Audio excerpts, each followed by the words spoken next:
Nah selesai KKR, panitia ribut balik papan supaya saya diantar pulang. Saya bilang, dah cuma satu kompleks 500 meter aja nggak nyampe, ngapain naik mobil, saya mau jalan kaki.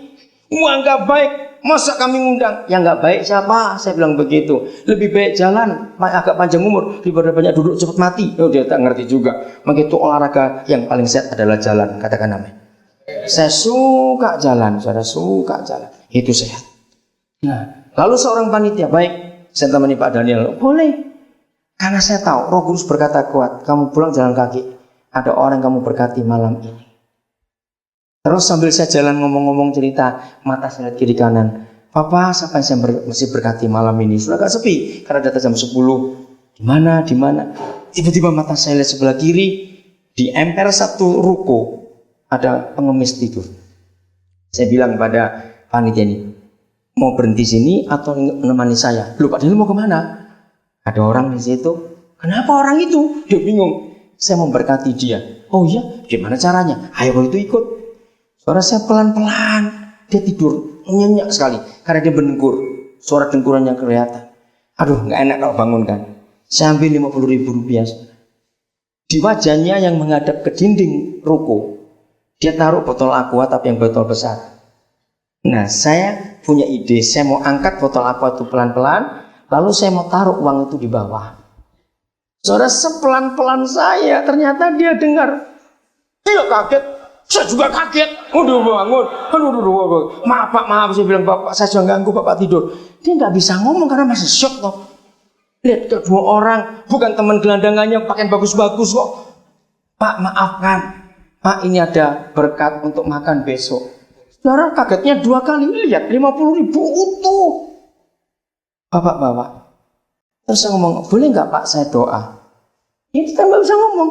Cuma gini aja dia. Langsung saya ajak panitia, ayo kita tumpang tangan. Saya bilang, Pak, mungkin kita nggak ketemu lagi karena saya tinggal di Papua. Tapi saya titip ini, ada berkat untuk Bapak. Dan ada nama Yesus yang mengasihi Bapak. Kalau Bapak Islam, dia akan ada Isa. Percaya dia. Kalau saya nggak ketemu lagi, saya titip apapun dan kapanpun nyebut nama ini. Kami doakan. Selesai. Saya nggak tahu dia mikir apa. Kami pulang. Panitia berkata, gampang ya Pak ya? Loh memang gampang, yang buat susah itu teolog. Saya bilang begitu. Teolog itu buat susah firman. Tahu teolog orang-orang pintar itu yang STH atau MTH atau DTH atau apa itu buat susah firman malah. Maaf yang teologi, maaf. Saudara, sederhana hidup itu. Kalau kita mau nuruti apa yang Tuhan katakan, amin. Jalan Tuhan itu sungguh luar biasa. Satu hari seorang mahasiswa Indonesia yang di Amerika. Kalau saya ingat kisah ini luar biasa. Malam itu dia baru belajar tentang mendengar suara Tuhan. Tapi seumur hidup dia itu nggak pernah mendengar suara Tuhan. Dia pulang, naik mobil. Di perjalanan, tiba-tiba Roh Kudus bicara. Kuat, beli susu 2 liter. Beli susu 2 liter. Nah, dia bilang, saya nggak minum susu. Dia jalan lagi. Ketika sampai lagi ke toko seperti 7-Eleven atau Circle K gitu, yang buka 24 jam. Kembali kuat dorongan itu, beli susu 2 liter. Dia sadar, mungkinkah ini mendengar suara Tuhan? Dia ikuti, saudara. Dia turun, dia beli susu 2 liter. Nah, karena dia sendirian di mobil itu, maka dia taruh sebelah kanan di bangku kanan. Dia pakai seat belt. Dia bilang, susu temani aku ya, karena aku nggak tahu kamu mesti dibawa kemana. Dia pasang seat belt dengan 2 liter botol susu itu. Dia jalan pelan-pelan sambil tanya, Tuhan saya mesti kemana dengan susu ini? 2 blok dari rumahnya, tempat dia tinggal itu daerah industri. Tiba-tiba Roh Kudus bilang, belok kiri.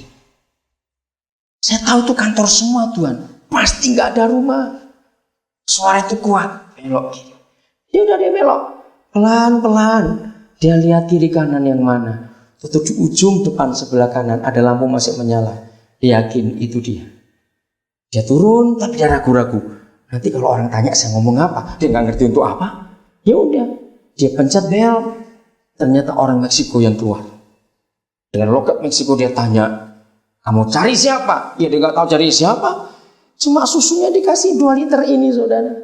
Begitu si orang Meksiko terima susu ini, dia teriak ke dalam dengan bahasa Meksiko. Istrinya keluar dengan anak yang belum berumur 1 tahun. Begitu si istri lihat 2 susu ini, dia ngomong kepada anak Indonesia ini, "Are you an angel?"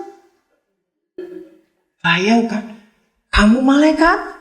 Kalau kamu gak datang, anakku mati malam ini. Sederhana. Untuk apa uang kita? Untuk apa uang kita? Maaf, dokter-dokter, sarjana-sarjana yang lulus di perguruan tinggi negeri, dengar baik-baik kata-kata ini.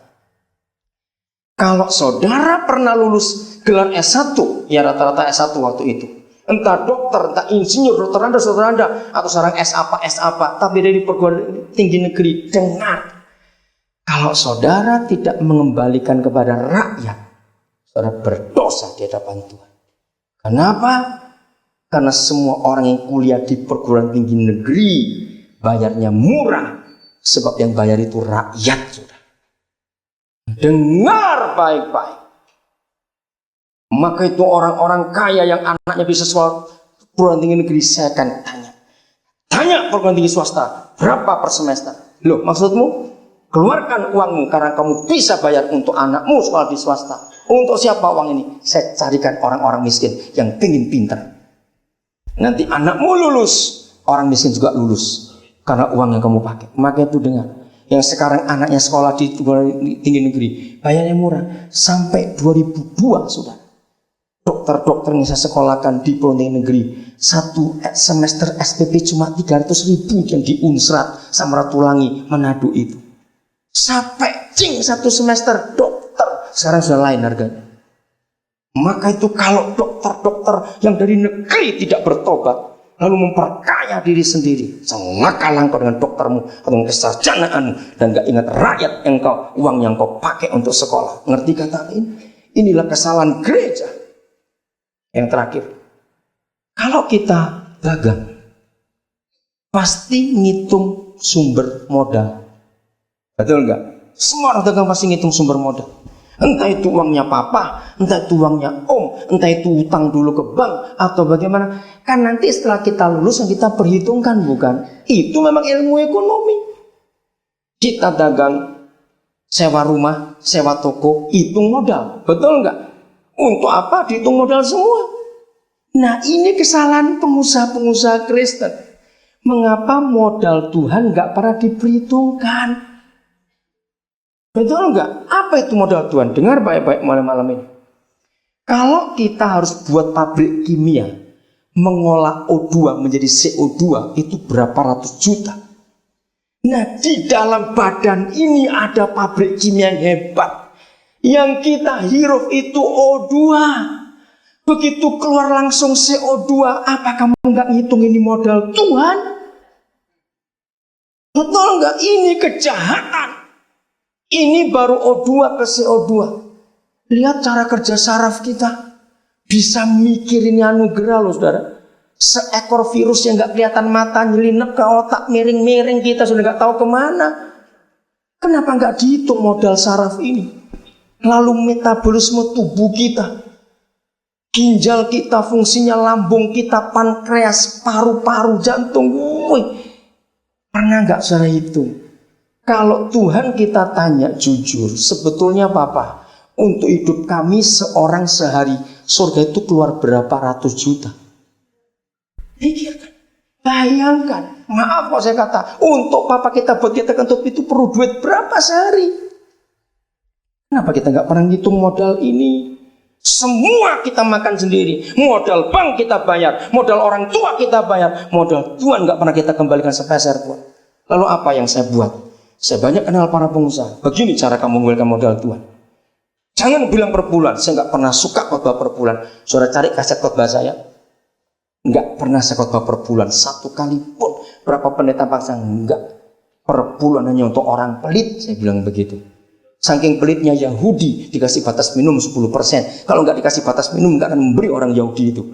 Orang Yahudi itu kalau berak ada kacang jadi ambil lagi. Pelitnya minta ampun orang Yahudi itu. Maka itu dikasih batas minimum. Jadi kalau kita ngomong soal perpuluhan, kita Yahudi pelit, tahu nggak itu? Jangan marah saya ngomong ini. Maka itu kita nggak ngomong di perpuluhan lebih dari itu. Apa yang saya buat?